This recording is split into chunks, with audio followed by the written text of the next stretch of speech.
Hey everyone, I'm Chef Dennis, and welcome to Around the Kitchen Table.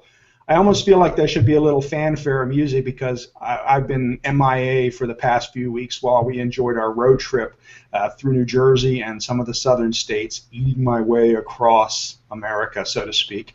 But we're back, and Susan is here. And how you doing, Susan? Hi, I am doing great, Chef, and I have been watching your travels, and I've been watching every single thing you've been eating. And my own meals have suffered for it because we haven't been doing our shows, and it's great to be back. And what a great trip you had, and I bet you really had a lot of different food adventures, huh? I did, and I cooked a lot too, which was good. We can't afford to go eat out all the time, but we went to some really nice restaurants along the way. On the trip up, we stopped in Savannah, which was wow, but it was hot too. It was like deadly hot. And then we made my way up to my brother's, which is in Lexington, Virginia, and he took us to a Veritas winery, which was amazing. Wines with every course, Prosecco to start with. It was just really cool. And then we got up to Ocean City, and we worked our way from Cape May up to Brigantine on all the beaches. And my big thrill was going to the White House sub shop, though, in Atlantic City. That sounds great. I have seen so many images of you and Lisa on the beach, and you guys really love the beach, huh? My philosophy on the beach has always been when they astroturf it, I'll be much happier. But I have to say, it was good. I enjoyed it, and I came back with a lovely bronze tan. I look marvelous now. So. I know. Yes, you do. I'm still white because I'm in the air conditioning. When it's like 80 degrees, in July up here on Long Island, you need the air conditioning. You know what I mean? I know all about air conditioning. I live in Florida, but in Ocean City, and I had never been out during like normal hours because I was always in the restaurant working.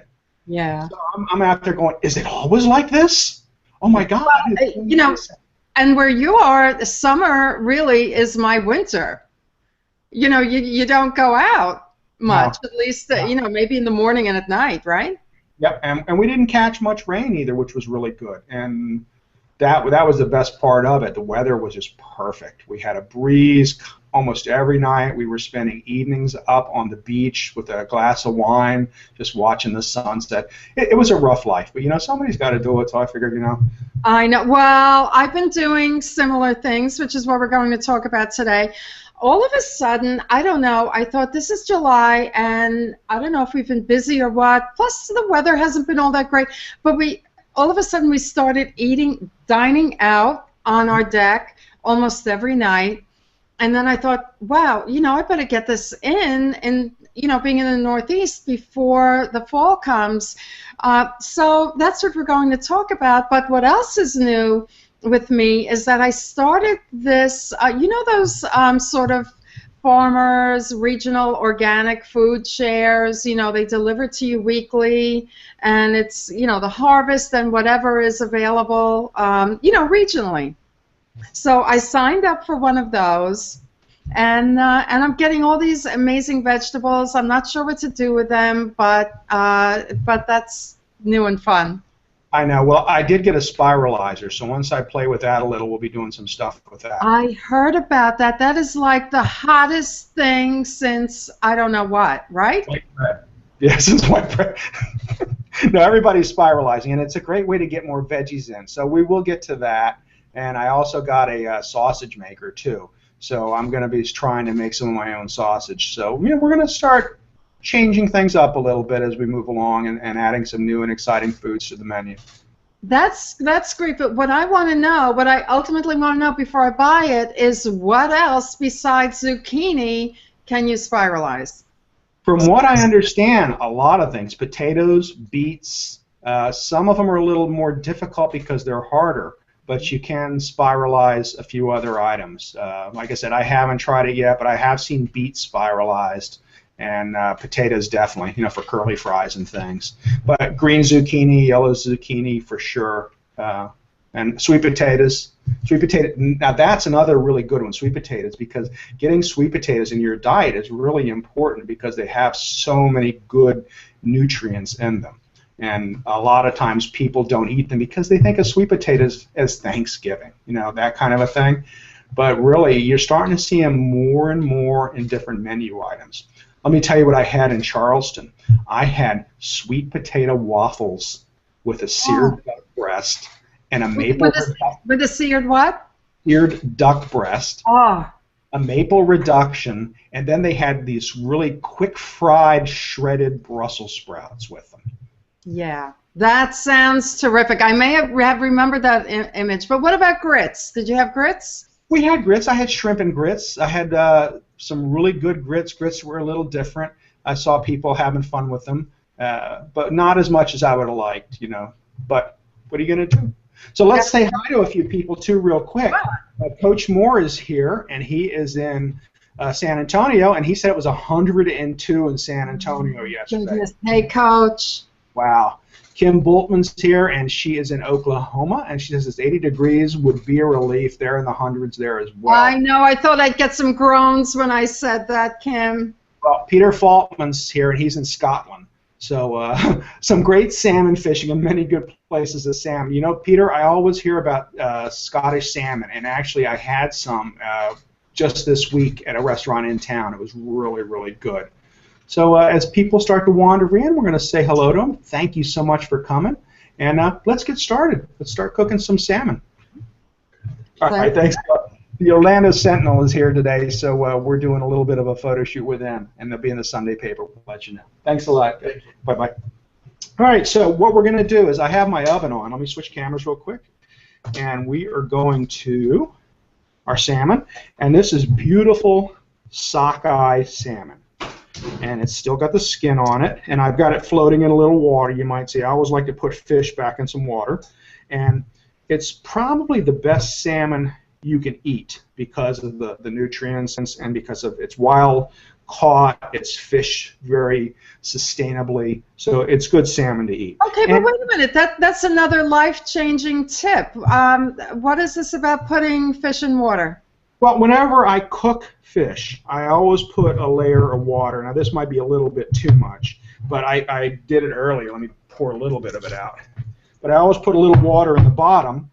Well, number one, it's going to help get the skin off, and when I take the skin off, it's not going to stick so much to the pan. And number two, when it cooks, the water is going to help keep it a little bit moisture because there's going to be something for the heat to suck out, besides just out of the fish itself. So whenever I put fish in the oven, just like if you were poaching fish, you would poach it in water, you wouldn't do it in a dry pan.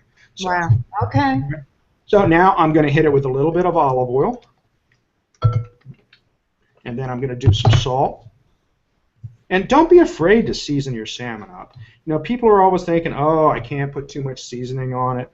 And, it's really going to help it add some more flavor because fish by itself can be really bland. You need to pep it up with some other flavors. Yeah, I do. I put quite a bit of salt and pepper and then sear it. Yeah. And it just brings out a nice crust and I'm going to put a little bit of lemon in here too, just because I can. And then this is going to go in the oven for about 12 to 15 minutes because you don't want to overcook it. You don't want it to get too dry. So let me pop that in.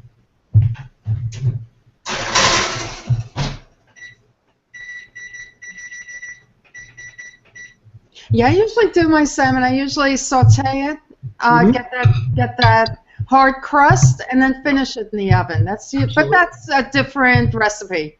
That's exactly, when I would do salmon, a lot of times I do saute it first. And, this is good. Let's say you're having a dinner party or you made a little too much salmon or someone didn't come home for dinner, right? You got cooked salmon. Well, what can you do with it? You can put it on a salad maybe or do something else. But now you can make these salmon cakes, and really all you're going to do is flake. Just try and get some flakes, and I'm really going to get some bones. I have cooked salmon right now in my refrigerator because I made too much. This is just perfect. Well, I'm actually just going to break this up with my fingers because it's a little easier. But you can see how it's flaking apart here. That's all we wanted to do. Is just flake. And there were a few little pin bones, and the one important thing to remember is fish got bones. Just be careful. And you can see there's a little bit of skin still there. I'll get rid of that. but for the most part, the skin came right off. These bones are sticking to you. And this was sockeye salmon, and I actually found it at Costco, and I'm telling you, now I don't work for Costco, I'm not getting anything from them, but they have become quite a great place to shop for organics and for better food. Really? Yes, it's amazing. They've really starting to shine in healthy products and especially in organic products.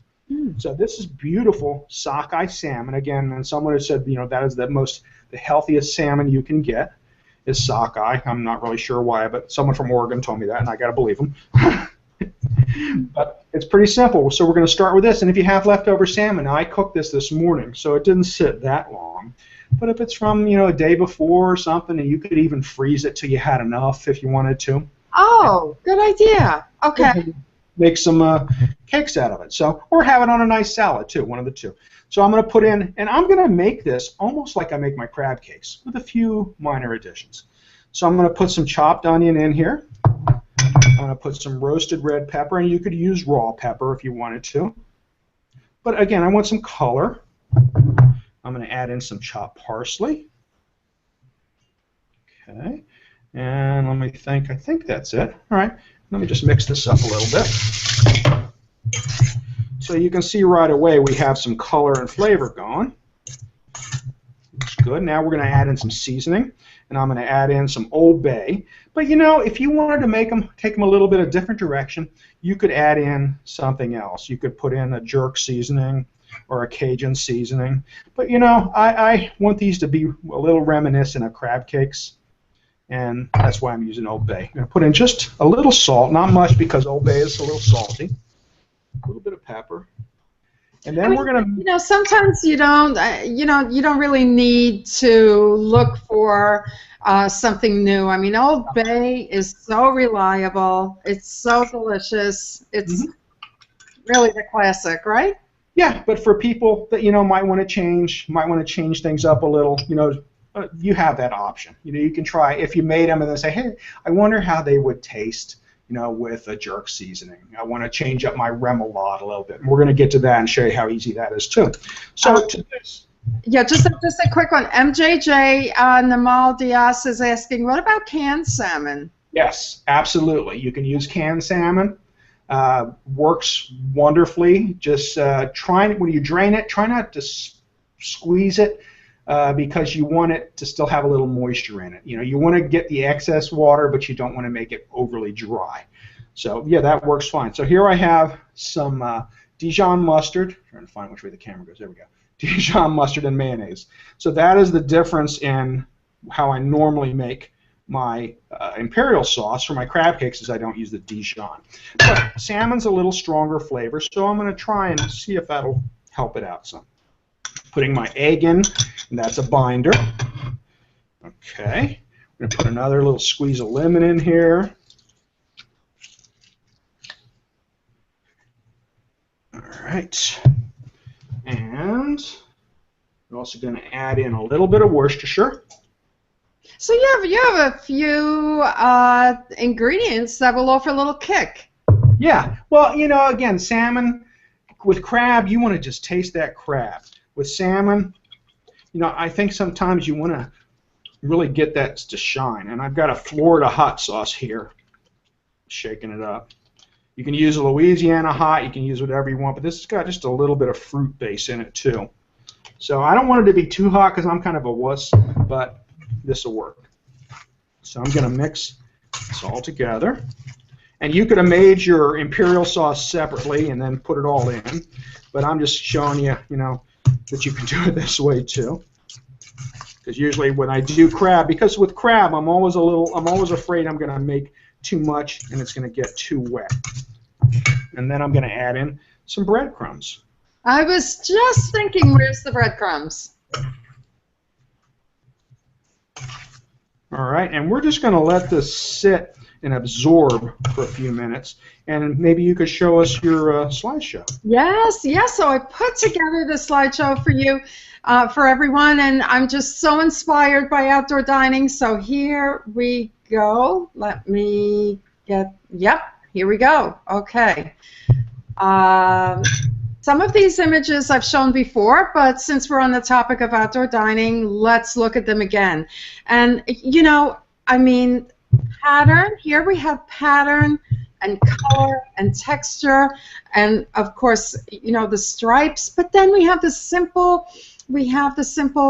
whites and the glasses, just some clear glass, and then the food will be able to really shine. So there's a lot we can take out from some of these, and of course the blue and the green, you know, and the white, just perfect. That's all you need in some of these table settings, and the beautiful wicker, you know, so many options, and of course doesn't everyone have a sofa outdoors, but you know, if you have the sunbrella fabric, I have a sectional on my deck which has the sunbrella fabric, and I don't know, nothing happens to it. We just got a whole set of sunbrella, and I'm telling you, that stuff, they say you bleach or use bleach on it, and nothing hurts it. I know, I'm finding that out firsthand. And again, we have the color, we have a repetition in the design here, we have repetition in the blues, in the flowers, and that can be just such a strong design element. And then of course we have the blue oranges, and here, and you know, in this case, this is a tree with some herbs planted on the bottom. Certainly you can use them most of the year, depending on where you're located. This is a little more austere, a little more modern, minimalist. But there's a different sort of pattern on the floor, which really doesn't have to be expensive. This is something you can, you know, DIY or get cheap tiles and just put together any sort of pattern. So more minimalist. Here, this is a little table with a tablecloth, and you know, I can see that outside, in the outside area, maybe put your beverages on there, or something else, or dips, or something delightful. Here's an image I've shown before, and look at this boat filled with shrimp and oysters, and again, and we have a lamp outdoors. Who would think of that? I wouldn't think of that, but it's interesting I saw it. And another plain, simple outdoor area, but of course the star is the landscaping. And don't we all have an outdoor, another outdoor structure where we can just do dining with the doors open? You know, wouldn't that be nice? Yep.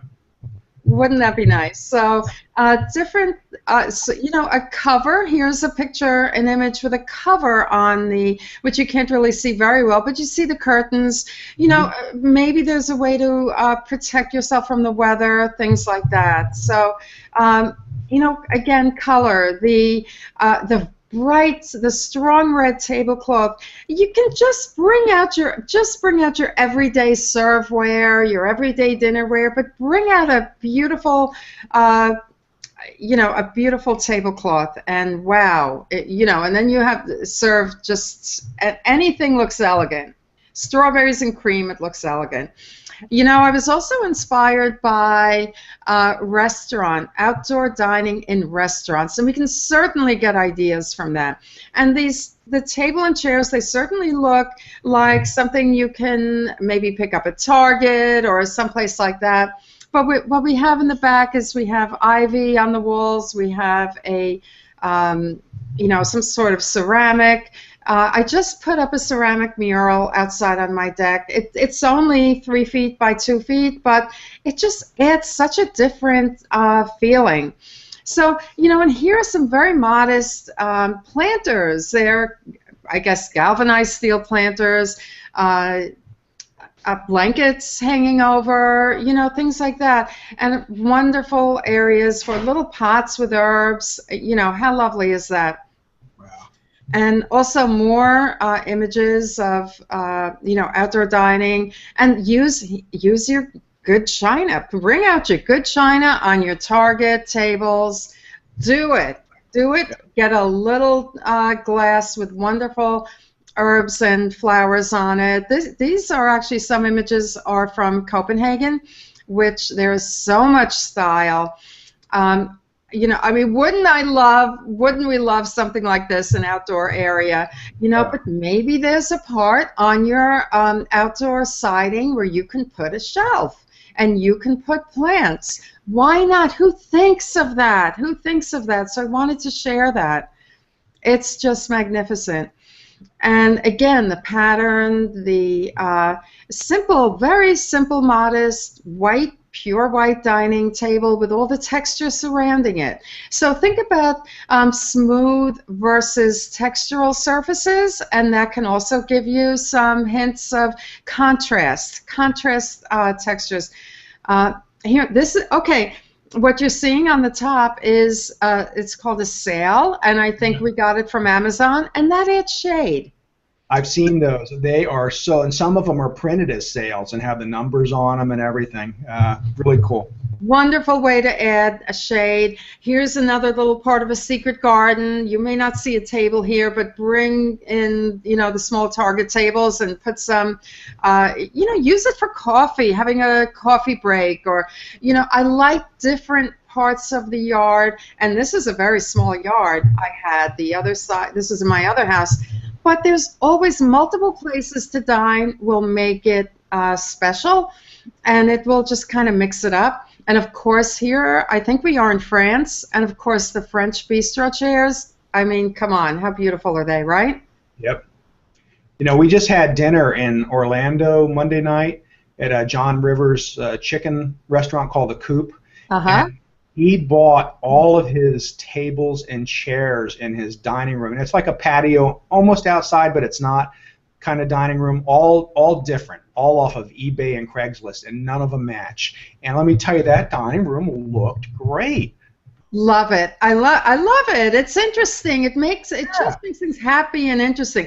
And here, this chair is very chic black with, the organic feel of wood. And over here, I mean, this isn't something we all may want to do, but I just had to show it. Why not put some sculptures together? I mean, I don't know, Chef, this may cost $5,000, $10,000, $20,000. Unless you're buying them. I saw some very interesting, and I don't have the picture, but when on the travels, they had lights inside of wire whips hanging from the ceiling. Wow. Right. Yeah, lighting. Absolutely. You're right about that. Yeah. You're right about that. And colorful tables. Add the color. Here's just a simple, this is actually one side of my home. This was before we bought the house. It's where we're living now. But see the table on the other side. So, tables can really help. It can, add for buffet, add for prep. If you don't do a whole outdoor kitchen, why not? So that's what I had to show you today, and I hope you got inspired like I did. And here we go. So okay, we're back. Cool. And my timer just went off. Here's the salmon coming out of the oven. So what I'm going to do is I'm going to let this cool outside of the heat for about, outside of the oven for about 10 minutes, let it cool off. I'm going to transfer this to a small plate, put it in the refrigerator, and let it finish chilling. And mine was actually in there for only about an hour, and it came out perfectly. You could I tend to think it may flake a little easier if it's not completely gelled and together. So if you're making it specifically for this, you might want to break it up after about an hour or so, because it might be easier. I haven't done this with leftover salmon yet, so that'll be something else to try. But in any case, it's a good way to use up other salmon and get some other tasty options in. So that's it. It's done. And if you were having a dinner party, you could do this all ahead of time, make your salmon cakes up ahead of time, and then put them in the refrigerator, even after you saute them, to pop in the oven to finish cooking. So that's that. And I think that looks great. Susan, Kim had asked about the hydrangeas, and I love them too. That's one of the things we miss about the Northeast is the hydrangeas. Oh, yes. We have so many kinds of hydrangeas, up here in the Northeast. I don't know where else they grow, but they just say it's such a lushness, and some of the colors are just, really wonderful.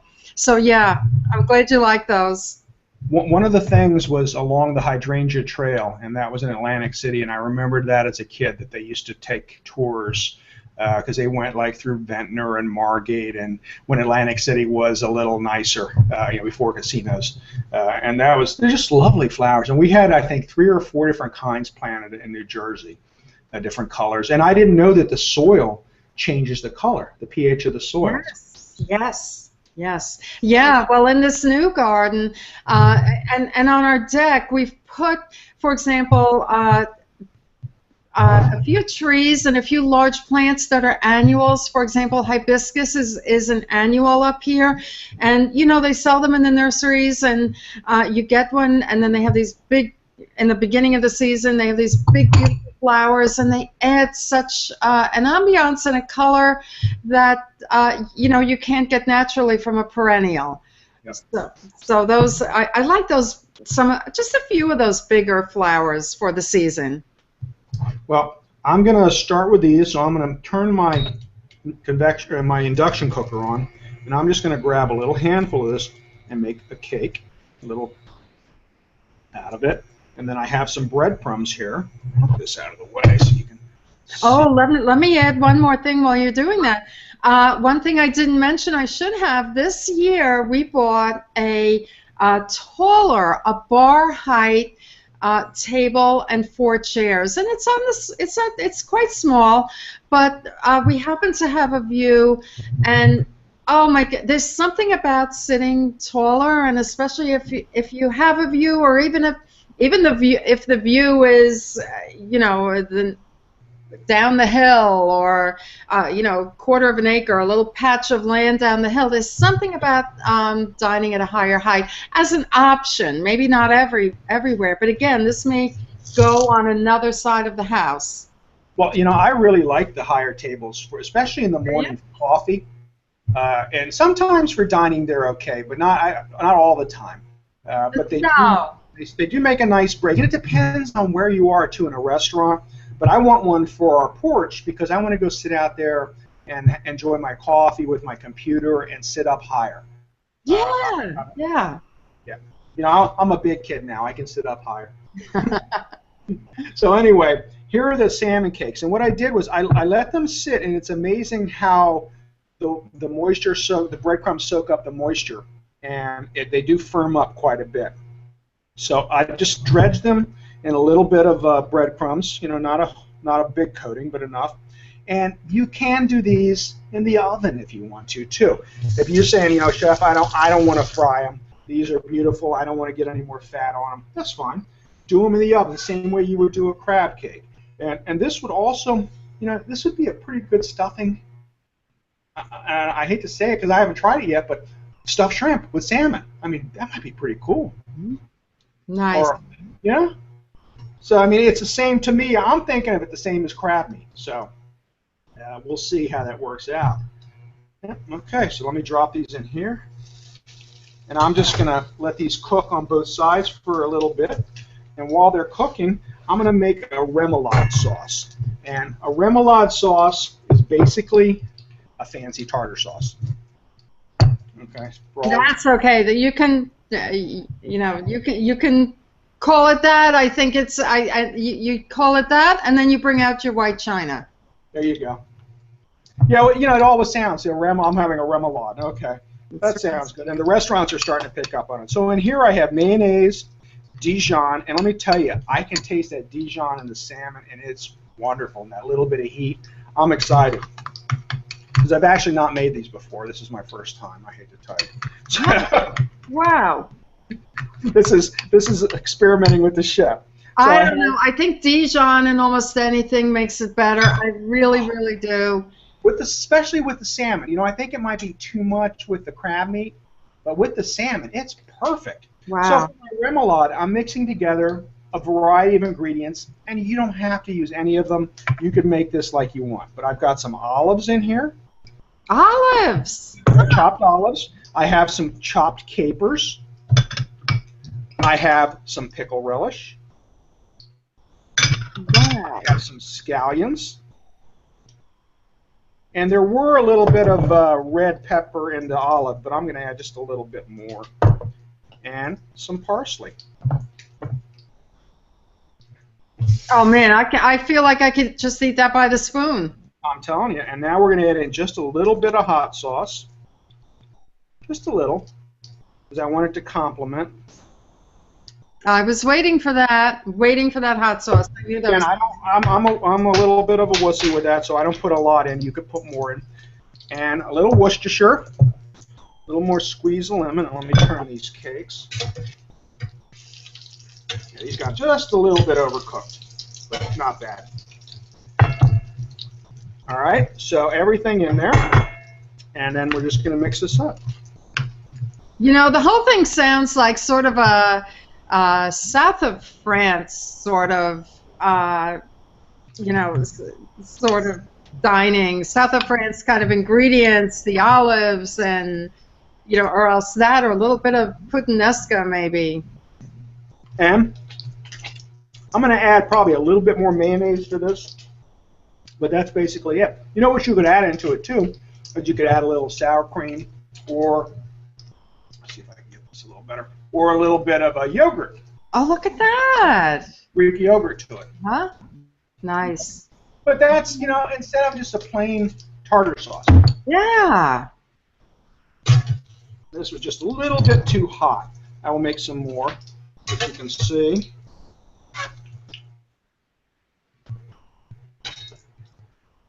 Okay.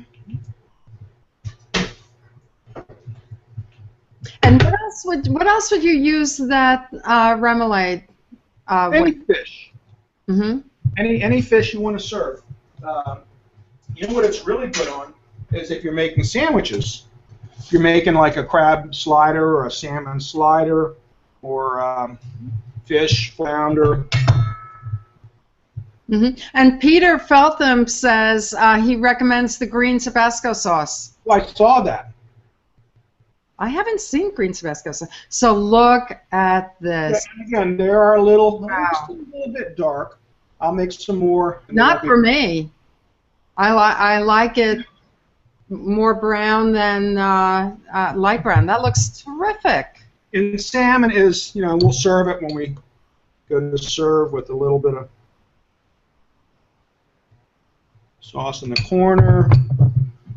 Maybe take. I'm making that tonight. I have the salmon cooked. I'm making that tonight.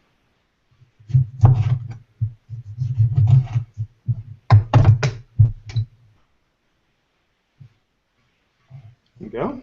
And, you know, easy enough to put together. You could put a little bit of sprig of parsley on it, or even around the plate. Dress it up with a little bit of scallion.